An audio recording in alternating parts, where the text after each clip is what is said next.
Headlines 24 में आपका स्वागत है। मैं हूं शहाना खान। आइए शुरू करते हैं आज की हेडलाइंस के साथ। टीवी रेटिंग में हेराफेरी मामले में रिपब्लिक टीवी के मुख्य अधिकारी को पूछताछ के लिए बुलाया। रामविलास पासवान के नहीं रहने से बिहार चुनाव पर क्या होगा असर?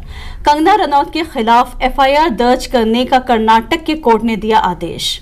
जबलपुर में डॉक्टर की खुदकुशी और जातीय उत्पीड़न के आरोप। आज से रेलवे नियम में बड़ा बदलाव। टिकट रिजर्वेशन का दूसरा चार्ट ट्रेन चलने के आधे घंटे पहले होगा जारी। बिहार में अपराधियों ने प्रॉपर्टी डीलर के ऑफिस में घुसकर की ताबड़तोड़ फायरिंग। सीसीटीवी में कैद हुई पूरी वारदात। कोरोना से ठीक हुए कई मरीजों को हो रही न्यूरोलॉजिकल समस्या और चीन ने किया दावा कोरोना वायरस पूरी दुनिया में फैला था, हमने केवल सबसे पहले दी जानकारी। आइए देखते हैं खबरें विस्तार से। टीवी रेटिंग में हेराफेरी मामले में मुंबई पुलिस ने रिपब्लिक टीवी के मुख्य वित्त अधिकारी शिव सुब्रमण्यम सुंदरम को शनिवार को पूछताछ के लिए बुलाया। हालांकि कंपनी के सीएफओ ने व्यस्तता जताते हुए आज तलब होने में असमर्थता जताई। रिपब्लिक मीडिया नेटवर्क के मुख्य वित्त अधिकारी ने कहा कि 16 अक्टूबर तक उनके अपॉइंटमेंट पहले से निर्धारित हैं, इसलिए उन्होंने कोई और तारीख देने का आग्रह किया है। इससे पहले मुंबई पुलिस ने रिपब्लिक टीवी के सीएफओ को पेश होने के लिए समन भेजा था। वहीं टीवी रेटिंग हेरफेर के मामले में रिपब्लिक टीवी के सीएफओ शिव सुब्रमण्यम सुंदरम ने शनिवार को सुप्रीम कोर्ट का दरवाजा खटखटाया। उन्होंने शीर्ष न्यायालय में याचिका दाखिल कर जल्द मामले की सुनवाई करने की मांग की है। याचिका में मुंबई पुलिस के समन को भी चुनौती दी गई है।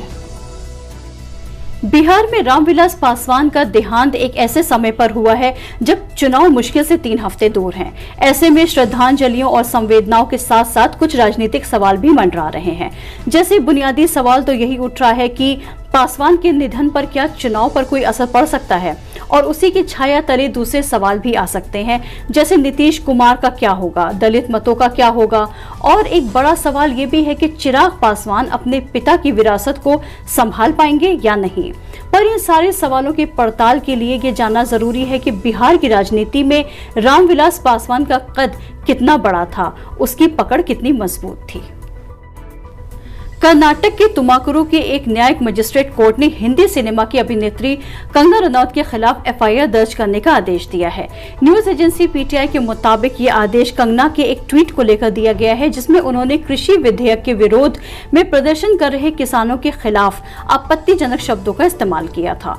कोर्ट ने शिकायतकर्ता वकील एल रमेश नायक की शिकायत पर यह आदेश दिया है। अदालत ने कहा कि नायक ने जांच के लिए दंड प्रक्रिया संहिता सीआरपीसी की धारा 156(3) के तहत एक आवेदन दायर किया है।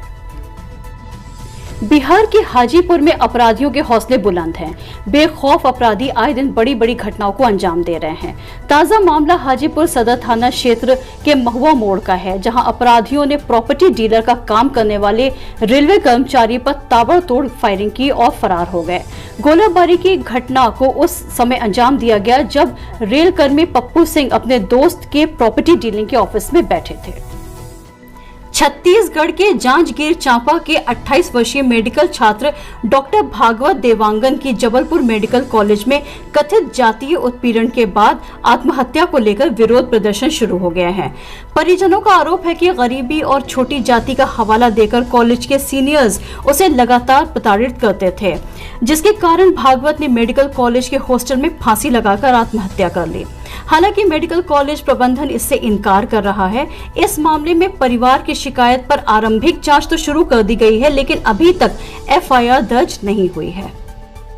गुरुवार को कोलकाता में बीजेपी के प्रदर्शन के दौरान पुलिस द्वारा एक सिख शख्स को जबरन हिरासत में लिए जाने का दृश्य सामने आने के बाद कोहराम मच गया। बीजेपी का आरोप है कि कोलकाता पुलिस ने बठिंडा में रहने वाले 43 वर्षीय सिख शख्स बलविंदर सिंह की पगड़ी खींचकर धार्मिक भावनाओं को आहत किया है।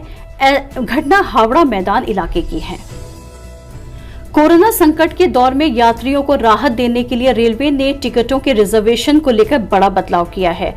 अब ट्रेनों में टिकट रिजर्वेशन का दूसरा चार्ट ट्रेन के स्टेशन से चलने से आधे घंटे पहले जारी किया जाएगा। ये बदलाव आज से लागू हो जाएगा। पिछले कुछ महीनों से कोरोना महामारी के मद्देनजर रेलवे ने ये समय 2 घंटे कर दिया था।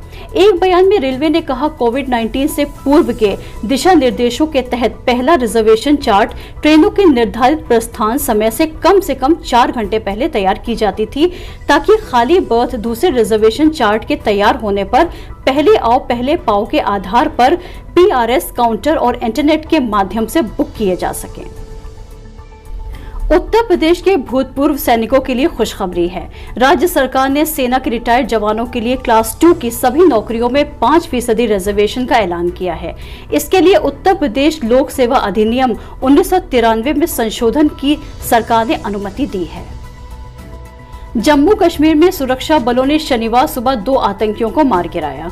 कुलगाम जिले के चिंगम इलाके में शनिवार तड़के आतंकियों ने सुरक्षा बलों की मुठभेड़ हुई। पुलिस और सुरक्षा बलों की संयुक्त कार्रवाई में 2 आतंकी मारे गए। कांग्रेस के पूर्व अध्यक्ष राहुल गांधी ने एक वीडियो के जरिए प्रधानमंत्री नरेंद्र मोदी पर तंज कसा है। सोशल मीडिया पर वीडियो पोस्ट करते हुए कांग्रेस नेता ने पूछा है कि ये कहां का न्याय है कि पीएम के लिए 8,400 करोड़ रुपए खर्च कर आलीशान हवाई जहाज मंगाया जाए और जवानों को बिना बुलेट प्रूफ ट्रकों के शहीद होने के लिए भेज दिया जाए। उन्होंने ट्वीट किया है, हमारे जवानों को नॉन बुलेट प्रूफ ट्रकों में शहीद होने के लिए भेजा जा रहा है और पीएम के लिए 8,400 करोड़ के हवाई जहाज, क्या ये न्याय है? देश में कोरोना के मामले बढ़ रहे हैं। देश में कोरोना संक्रमितों की संख्या 69,79,423 हो गई है। ठीक होने वालों की संख्या 59,88,822 हो गई है और मौतों का आंकड़ा 1,07,416 पर पहुंच गया है। एक रिसर्च में हाल में चौंकाने वाला खुलासा हुआ है। इसके अनुसार हॉस्पिटल में भर्ती 5 में से 4 कोविड-19 मरीजों में न्यूरोलॉजिकल यानी दिमाग का रोग देखा जा रहा है। कई मरीज स्ट्रोक यानी लकवे का शिकार हो रहे हैं और इनमें से 1/3 मरीजों को बोलने में दिक्कत हो रही है। कोविड-19 के कारण 40% मरीजों में ये परेशानी लंबी और गंभीर रूप में है। आइए अब चलते हैं अंतर्राष्ट्रीय खबरों की तरफ। चीन ने शुक्रवार को दावा किया कि कोरोना वायरस का संक्रमण पिछले वर्ष दुनिया के विभिन्न हिस्सों में फैला था, लेकिन उसने सबसे पहले इस संबंध में जानकारी दी और कार्रवाई की। चीन ने उस व्यापक दृष्टिकोण का खंडन किया है कि महामारी में तब्दील होने से पहले ये घातक वायरस वुहान में उत्पन्न हुआ था। चीन ने अमेरिका के उन आरोपों को खारिज किया है कि कोविड-19 वुहान में एक जैव प्रयोगशाला में उभरा है। उन्होंने इस आरोप को भी खारिज किया है कि मनुष्यों को संक्रमित करने से पहले ये चमगादड़ या पेंगोलिन के मध्य चीनी शहर में उभरा था। विवादित नागोर्नो काराबाख के कब्जे को लेकर लड़ रहे अर्मीनिया और अजरबैजान अस्थायी तौर पर युद्ध विराम के लिए राजी हो गए हैं। इसकी जानकारी रूसी विदेश मंत्री सर्गेई लेवरोव ने दी। रूस की मध्यस्थता में मॉस्को में 10 घंटों तक चली बातचीत के बाद दोनों देश शनिवार दोपहर से युद्ध विराम लागू करने के लिए राजी हो गए। इस दौरान दोनों देश युद्ध में मारे गए अपने सैनिकों के शव लेंगे और युद्ध बंदियों की अदला बदली करेंगे। रूसी विदेश मंत्री सर्गेई लेवरोव ने कहा कि इसके बाद शांति बहाल करने को लेकर दोनों देशों के बीच बातचीत आगे बढ़ाई जाएगी। नागोर्नो काराबाख इलाके को लेकर 2 सप्ताह पहले शुरू हुए युद्ध के बाद पहली बार अर्मीनिया और अजरबैजान ने मॉस्को में आमने सामने बात की। दोनों देशों के विदेश मंत्रियों के बीच हुई इस बैठक के दौरान मध्यस्थता कर रहे रूसी विदेश मंत्री सर्गेई लेवरोव भी मौजूद रहे। नागोर्नो काराबाख में जारी जंग में रिहायशी इलाकों में बमबारी की खबरों पर संयुक्त राष्ट्र ने चिंता जताई है। पाकिस्तान के दूरसंचार प्राधिकरण ने शुक्रवार को चीनी वीडियो शेयरिंग ऐप टिकटॉक को प्रतिबंध लगा दिया। पाकिस्तान सरकार का कहना है कि ये प्रतिबंध अनैतिक और अश्लील सामग्री को फिल्टर करने में असफल होने के कारण लगाया गया है। पीटीए के मुताबिक वीडियो शेयरिंग एप्लीकेशन पर अनैतिक और अश्लील सामग्री के खिलाफ समाज में विभिन्न क्षेत्रों से शिकायतें आने के बाद ये प्रतिबंध लगाया गया है। पीटीए का कहना है कि वो इस प्रतिबंध की समीक्षा इस स्थिति में कर सकता है जब टिकटॉक अवैध सामग्री को नियंत्रित करने के लिए संतोषजनक तरीका अपनाए। दुनिया में कोरोना संक्रमितों का रिकॉर्ड स्तर पर बढ़ना जारी है। दुनिया में पहली बार एक दिन में 3.5 लाख से ज्यादा कोरोना मामले सामने आए हैं। पिछले 24 घंटे में 3.58 लाख कोरोना के केस सामने आए। इससे पहले सबसे ज्यादा 3.49 लाख मामले 8 अक्टूबर को दर्ज किए गए थे। पिछले 24 घंटे में 5,808 कोरोना संक्रमितों की मौत हुई है। दुनिया में कोरोना से सबसे ज्यादा मौत हर दिन भारत में हो रही है। भारत के बाद America, Brazil, Argentina, Mexico, Spain, Iran में मौतें हो रही हैं। आज के लिए बस इतना ही। कल फिर मिलेंगे इसी समय। अब हमें इजाजत दीजिए। आपको छोड़कर जाते हैं इस वीडियो के साथ। देखते रहिए।